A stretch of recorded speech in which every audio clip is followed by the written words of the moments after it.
तो इस मूवी की शुरुआत वहीं से होती है जहां से पार्ट 1 खत्म हुआ, जब एक गॉडजिला ने 2 क्रिएचर्स को मार दिया था। अब इस वाक़ये को 5 साल गुजर चुके थे और हम एक औरत एमा को देखते हैं जिसकी एक बेटी होती है और वो इसी ऑर्गेनाइजेशन के साथ काम कर रही, जिसका मकसद उन्हें क्रिएचर्स को ढूंढना था और इनका घर जंगल के बीचों बीच था कि एक दिन अचानक इनके घर के पास एक धमाका होता है और ये दोनों माँ बेटी डरते डरते ऑर्गेनाइजेशन की तरफ चले जाते हैं, जहाँ ये देखती हैं कि एक क्रिएचर ने इस दुनिया में कदम रखा है, यानी वो अभी अभी पैदा हुई है। जैसे ही वो अपने आसपास इतने सारे लोगों को देखती है तो वो घबरा जाती है और उन पर अटैक करने लगती है। अब एमा के पास एक ऐसी डिवाइस थी जिससे उस क्रिएचर का गुस्सा ठंडा हो सकता था। इनफैक्ट वो डिवाइस उस क्रिएचर के आसपास की फ्रीक्वेंसी को कम कर देती थी। एमा वो डिवाइस उसके पास करती है तो वह सुकून में आ जाती है। वो सब इस कामयाबी पर काफी खुश थे, लेकिन तभी वहाँ पर एक आदमी एलन आता है। वो इस डिवाइस को हासिल करना चाहता था, इसलिए वो एमा और उसकी बेटी को वहाँ से लेकर चला जाता है। उसे लगता था कि इंसानों ने इस प्लेनेट अर्थ का बिल्कुल ख्याल नहीं रखा और नेचर के साथ छेड़छाड़ की है। वो चाहता था कि क्रिएचर्स को वापस जमीन पर ले आए। वो एमा को और उसकी बेटी को किसी और मुल्क में उसी ऑर्गेनाइजेशन की दूसरी ब्रांच में ले आता है, जहाँ एमा की ऑर्गेनाइजेशन के खिलाफ मीटिंग चल रही थी और इसी ऑर्गेनाइजेशन के और भी साइंटिस्ट यहाँ पर थे। वो चाहते थे कि हम नेचर की हिफाजत करें। उसी ऑर्गेनाइजेशन के लोगों में से एक डॉक्टर को पता चलता है कि एमा और उसकी बेटी को किडनैप कर यहाँ पर लेकर आया गया है। वो ये सुनते ही एमा के एक्स हस्बैंड के पास जाता है और इनफैक्ट वो डिवाइस भी इसी ने बनाई थी। डॉक्टर उसे अपने मिशन के बारे में बताता है, लेकिन वो हरगिज़ नहीं मानता। फिर वो उसे बताता है कि इससे तुम्हारी बेटी और तुम्हारी बीवी वापस आ सकती। तो काफी मनाने के बाद वो मान जाता है और फिर वो समंदर के नीचे अपने कंट्रोल रूम में चले जाते हैं, जहाँ जहाँ इन लोगों की ऑर्गेनाइजेशन की ब्रांच थी, वहाँ इन लोगों ने एक एक क्रिएचर को ट्रैप करके रखा हुआ था। अब ये यहाँ पर इसलिए आए थे ताकि वो इस क्रिएचर को ट्रैप कर सके और इसी के साथ वो गॉडजिला को भी ढूंढने की कोशिश करते हैं, लेकिन बहुत ज्यादा ढूंढने पर भी उन्हें गॉडजिला का सिग्नल कहीं से नहीं मिलता। लेकिन अचानक से फ्रीक्वेंसी बहुत तेज हो जाती और ऐसे लग रहा था जैसे गॉडजिला बहुत पास है और बहुत गुस्से में है। सब लोग डर जाते हैं और फिर अचानक हमें गॉडजिला दिखाई देता है,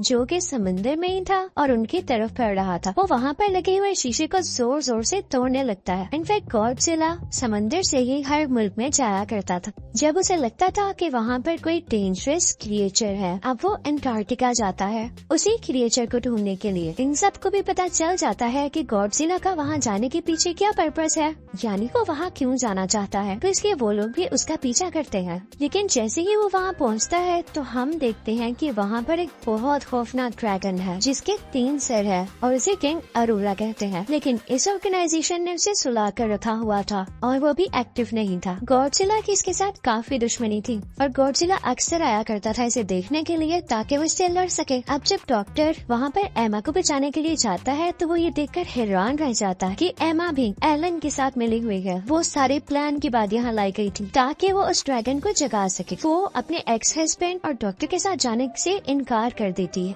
और जाते जाते उस ड्रैगन की दीवार को तोड़ देती है और वो अब एक्टिव हो चुका था और पूरी तरह से बाहर आ चुका था। गॉडजिला को तो इसी बात का इंतजार था, तो वो आगे बढ़ता है ताकि वो उससे लड़ सके। दोनों की काफी फाइट होती है और फिर उसके बाद वो मॉन्स्टर गॉडजिला को गिराकर अब बाकी लोगों की तरफ आता है। एमा जब ये सब कुछ देखती है तो वो सोचती है कि इस तरह तो काम बिगड़ जाएगा, तो अपनी डिवाइस को ऑन करती है और उस मॉन्स्टर का गुस्सा ठंडा करती है और इसीलिए वो मॉन्स्टर किसी को कुछ नहीं कहता। और फिर एमा एलन के साथ यहाँ से चली जाती है। दूसरी तरफ वो लोग भी वहाँ से निकल जाते हैं। अब ऑर्गेनाइजेशन के लोग उस मॉन्स्टर के पीछे थे ताकि उसे ढूंढकर खत्म कर सकें। लेकिन तभी एमा उनको वीडियो कॉल करती है। वो कहती है कि मैं तुम लोगों को बताती हूँ मैं दुश्मनों के साथ क्यों मिली।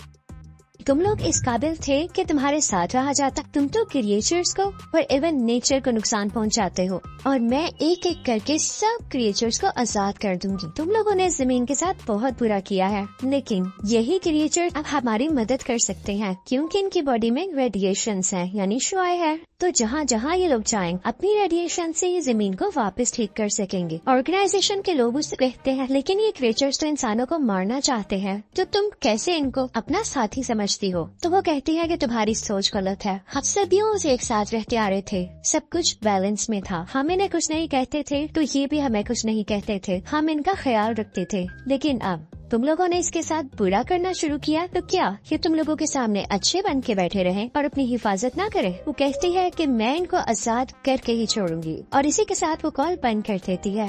अब जैसा कि एमा ने कहा था वो बाकी क्रिएचर्स को भी आजाद करेगी तो अपने मिशन पर निकल जाती है। सब लोग काफी परेशान थे कि अगर ये इसी तरह करती रही तो हमारे लिए बहुत मुश्किल हो जाएगी। एमा आगे बढ़कर एक और क्रिएचर को आजाद कर देती है जो कि वोल्केनो में से निकलता है और वो वोल्केनो ऐसी जगह पर था जहाँ पर आसपास लोग भी थे, यानी पूरा शहर बसता था। वो बिल्कुल बेरहम हो जाती है, किसी के बारे में कुछ नहीं सोचती, बस उसे क्रिएचर्स आजाद करने थे। ये क्रिएचर जो अब वोल्केनो से निकला था बहुत ही बड़ा था। आर्मी अपने जहाज से इस पर काफी अटैक्स करती है, लेकिन ये आगे से उनको गिराने ही वाला होता है कि वो डर के वहाँ से भाग जाता है क्योंकि वहाँ पर किंग मॉन्स्टर आ चुका था जो कि हमारे सबसे पहले समंदर में आजाद किया। उन दोनों में काफी लड़ाई होती है और क्योंकि किंग ड्रैगन काफी ज्यादा पावरफुल था तो उसे काफी जख्मी कर देता है। अब वो बढ़ता है ऑर्गेनाइजेशन के लोगों की तरफ। वो उन पर अटैक करने ही वाला होता है कि समंदर से गॉडजिला बाहर आता है और उल्टा उस पर अटैक कर देता है। गॉडजिला उसके 3 सर में से एक सर उतार कर फेंक देता है। दोनों में काफी ज्यादा लड़ाई होती है और ये लड़ाई रुकने का नाम ही नहीं ले रही थी। हर तरफ तबाही मच जाती है और लोग भी काफी डरे हुए थे, लेकिन उन्हें गॉडजिला पर यकीन था कि उसी वक्त ऑर्गेनाइजेशन को आर्मी बताती है कि जब वॉर हो रही थी तो हम लोगों ने एक मिसाइल बनाया था और उस मिसाइल का काम ये था कि 2 माइल तक आसपास जितनी भी चीजें, जितने भी लोग होंगे वो उसको ब्लास्ट कर देगा और हम वही मिसाइल शूट करने वाले हैं ताकि ये क्रिएचर मारा जा सके। और इसी के साथ हमें गॉडजिला को मारना भी मजबूरी है। वो उनसे कहते हैं कि तुम लोग यहाँ से दूर चले जाओ और वो वहाँ से काफी दूर चले जाते हैं। अब आर्मी समुद्र में वो मिसाइल फेंक देती है और बहुत बड़ा ब्लास्ट हो जाता है। इसमें गॉडजिला काफी जख्मी हो जाता है और दूर जाकर गिरता है, लेकिन हम देखते हैं किंग मॉन्स्टर यानी उस ड्रैगन को कुछ भी नहीं हुआ, बल्कि इन लोगों ने तो उसकी मदद की थी गॉडजिला को मारकर। और उसके बाद वो वोल्केनो पर जाकर बैठ जाता है, जिसके बाद वो अपना सर दोबारा से ग्रो कर लेता है और इसी के साथ वो सिग्नल्स देता है जिसकी वजह से दुनिया में मौजूद सब के सब क्रिएचर्स जाग जाती हैं। अब ऑर्गेनाइजेशन वाले काफी परेशान थे क्योंकि इस किंग मॉन्स्टर यानी ड्रैगन को इतने बड़े मिसाइल से भी कुछ नहीं हुआ था, तो इसका ये मतलब था कि ये बहुत पावरफुल था और इसे कैसे हराना है वो रिसर्च करने लगते हैं। तो उन्हें पता चलता है कि ये जमीन का क्रिएचर तो है ही नहीं, बल्कि ये एलियन है जो कि दूसरी दुनिया से आया है और इसीलिए गॉडजिला इसको मारना चाहता था क्योंकि गॉडजिला ऑलरेडी से यहाँ का किंग था और वो नहीं चाहता था कि कोई और उसकी जगह ले। अब बाकी क्रिएचर्स भी आने लगे थे और इसी के साथ वो क्रिएचर भी आ जाती है जो हमें मूवी के स्टार्ट में दिखाई गई थी, जो कि उसी ऑर्गेनाइजेशन में पैदा हुई थी।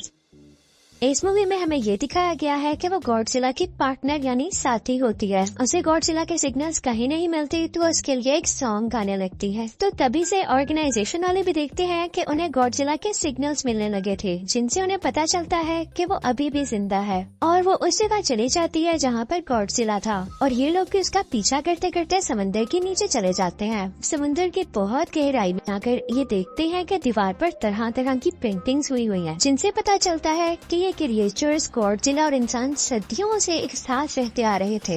ये जगह गॉडजिला की हुआ करती थी और मिसाइल के बाद जब ये जख्मी हो गया था तो ये यहाँ पे खुद को ठीक करने आया था और इस जगह पर काफी ज्यादा रेडिएशन थी और इसीलिए वो यहाँ आया था क्योंकि रेडिएशन इनकी बॉडी को यानी जख्मी हिस्सों को ठीक करती थी। तो डॉक्टर एक आइडिया देता है कि क्यों न यहाँ पर एक न्यूक्लियर ब्लास्ट किया जाए और उसकी रेडिएशन से इसको और जल्दी एनर्जी मिल सकेगी। फिर डॉक्टर कुछ न्यूक्लियर कैप्सूल्स लेकर गॉडजिला के पास जाते हैं और इतनी देर में इनकी बाकी की टीम वहाँ से दूर निकल जाती है ताकि ब्लास्ट से उनको कुछ न। और डॉक्टर आखिरी बार गॉडजिला की बॉडी पर हाथ रखते हुए कहता है गुड बाय और इसी के साथ बहुत बड़ा ब्लास्ट होता है और समंदर के नीचे हर चीज तबाह हो जाती है। इससे गॉडजिला को बहुत ज्यादा एनर्जी मिल चुकी थी और इसी के साथ एमा की बेटी वो डिवाइस उठाकर माइक पर लगा देती और उसकी फ्रिक्वेंसी हाई कर देती है ताकि आसपास जितने भी क्रिएचर्स हैं वो इसको महसूस करके सुकून में आ जाए। लेकिन किंग मॉन्स्टर यानी ड्रैगन इस बात को फील कर लेता है कि किसी इंसान का ही काम है और फिर वो उस लड़की के पीछे जाता है ताकि उसे मार सके। लेकिन गॉडजिला फौरन से वहाँ पर आ जाता है और ये लोग भी मुसलसल गॉडजिला की हेल्प कर रहे थे ताकि ये किंग मॉन्स्टर को हरा दे। लेकिन अभी भी गॉडजिला इतना पावरफुल नहीं हो सका था कि वो उसको हरा सके और किंग मॉन्स्टर गॉडजिला को मारने ही वाला होता है कि पीछे से गॉडजिला की पार्टनर यानी वही क्रिएचर आ जाती है और किंग मॉन्स्टर पर हमला कर देती है। लेकिन एक और क्रिएचर आ जाता है और उसे रोक देता है। अब यहाँ इन दोनों की भी फाइट हो जाती है और गॉडजिला की पार्टनर क्रिएचर उसको मार डालती है और फिर वो आती है गॉडजिला की तरफ। अब लकीली आसपास की रेडिएशन से गॉडजिला का एनर्जी लेवल काफी ज्यादा होता जा रहा था, लेकिन वो जख्मी था तो वो उसको हरा नहीं पा रहा था। अब यहाँ पर गॉडजिला की पार्टनर क्रिएचर अपनी जान की कुर्बानी देती है और खुद को ब्लास्ट कर लेती है। उसकी बॉडी से जितनी भी एनर्जी और रेडिएशन निकलती है वो गॉडजिला के अंदर जाने लगती हैं, जिससे उसके जख्म ठीक होने लगते हैं और एक बार वो फिर से पावरफुल क्रिएचर बन के खड़ा हो जाता है। अब हमें दिखाया जाता है कि एमा अपनी बेटी के साथ है और उसका एक्स हस्बैंड भी उसके पास आ गया है। अब एमा अपनी डिवाइस निकालती है ताकि दूसरी क्रिएचर का गुस्सा ठंडा कर सके, लेकिन वो इसके पीछे भागने लगती है। ऑर्गेनाइजेशन के लोग और आर्मी के लोग भी वहाँ से जा चुके थे और किंग मॉन्स्टर अब मारने ही वाला था एमा को। गॉडजिला उससे फाइट करने लगता है, लेकिन किंग मॉन्स्टर उस पर आग उगलने लगता है। गॉडजिला जानता था कि उसका एनर्जी लेवल पूरा है और वो आसानी से अब उसको हरा सकता है और फिर फाइनली वो उसे हिट कर मार गिराता है और हर तरफ अब सुकून हो चुका था। और फिर हमें दिखाया जाता है कि सब क्रिएचर्स गॉडजिला के सामने आते हैं और छुपते हैं, क्योंकि फाइनली वो अब यहाँ का किंग था। और इसी के साथ मूवी एंड हो जाती है। Thank you for watching.